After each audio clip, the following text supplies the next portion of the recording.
What does this do for guys like Juan Soto that are like, I got a year left here, or Hassan Kim, I got a year left here? What does it do for Xander Bogaerts that just signed a long-term deal? What does it do for some of these guys? I mean, you bring up a good point. Well, I said we're trapped as fans. A lot of those players are trapped as well. But I think you bring up a really good point with Juan Soto. If you want to keep Juan Soto, isn't it critical that you now hire a manager that basically has the Juan Soto stamp of approval? How much thought do you put into that? If you're trying to convince him to sign a contract extension, and we've received various reports on what the Padres are trying to do, but they've always said they would like to keep Juan Soto around.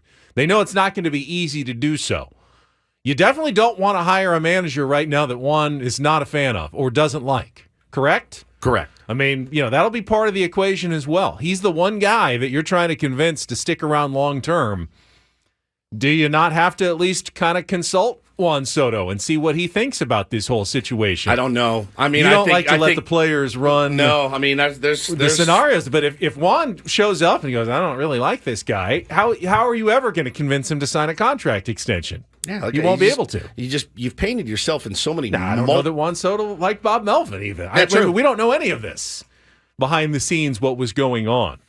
This hour on Ben and Woods is brought to you by Smart and Final. You don't need a magic spell to make Halloween stress-free and fun. Pick up Halloween in one trip at Smart and Final and use promo code 3FREE for free delivery on your next 3 orders of $45 or more. So here's the list. Yeah. If you want the list of potential names to replace Bob Melvin, Ryan Flaherty is the first one mentioned in this piece by Dennis Lynn.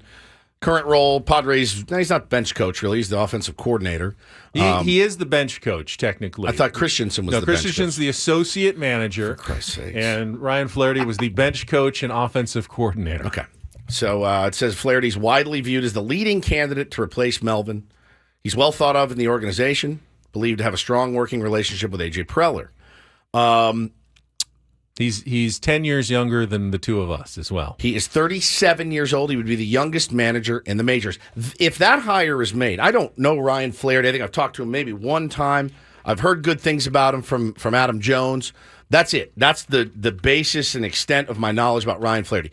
What that doesn't, if you make that hire, Ben, it doesn't do a lot to dispel the myth or the rumor that A.J. Preller only wants guys around him that he can impose his will on. Ryan Flaherty is your perfect example of, yes, he's been in the organization. I get that. Guys know him, whatever.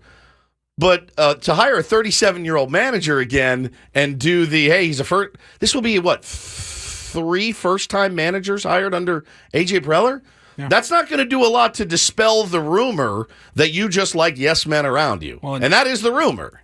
I guess it's just my opinion, but that's the only type of manager you're getting after letting Bob Melvin walk away. But see, not necessarily. Buck Showalter would come here, he would walk here on his hands to take this job. Why? Because managers are cucks. We're all cucks. You want the job, you'll take the job. Anybody will take it. That needs to get out of everyone's mind right now. That somebody's going to look at it and go, oh, I don't want that situation. Hell no. Buck Showalter would manage the Pirates if he could. Well, and you don't have to even leave your organization to find a guy who managed 3 straight playoff teams in St. Louis before he was fired. Mike Schilt is the next name. Another big name on the list as a potential replacement for Schilt. Bob Melvin. Somebody made the suggestion, if it is Mike Schilt, we need to make sure we have Talking Schilt every Friday. Talking Schilt would be the name of the segment. I'd take it for just that alone. Schilt Talking. Schilt Talking would be incredible. Would be a better... Holy Schilt. Holy Schilt would be great. So I'm just thinking long term here. Shooting the Schilt. Shooting the Schilt is great. All right, hire him. I'm in. But we need a weekly. Yeah, all right? It's got to be weekly. I like Shooting the Schilt. Shooting the Schilt. With Mike Schilt. Yeah. Every with week. The skipper.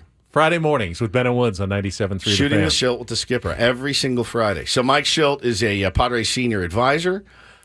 So it was weird that his exit from St. Louis was an odd one. It just was. He managed the Cardinals from 2018 to 2021. He won NL Manager of the Year in 2019, and then he was gone. And I don't know why. That's a weird one for me. Only he knows, and the people that were in that organization really know.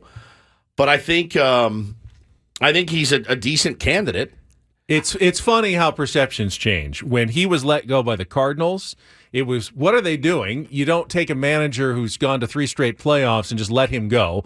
And then they had a good season under Ollie Marmol, and you're going, all right, well, maybe you do. And now, but then they collapse this year, and you go, total train maybe wreck. Mike Schilt was hanging things together and was not getting the credit that he was due in St. Louis. Correct. So those are the inside names. The other one for me, this is not a shot at Ryan Flaherty. It's not. It's just a fact.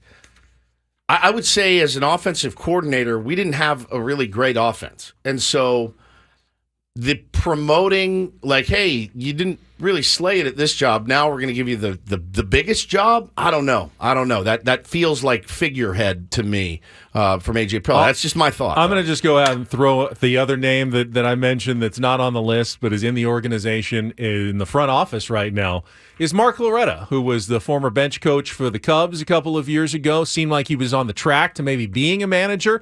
Didn't work out in Chicago. Ended up taking the job back in San Diego. Has certainly not been on the field, the last couple of years, but certainly would command some respect and knows AJ, knows Eric Grupner as his special assistant, so could be that kind of bridge between a front office and a dugout of a player who was well respected for his career. But again, no managerial experience.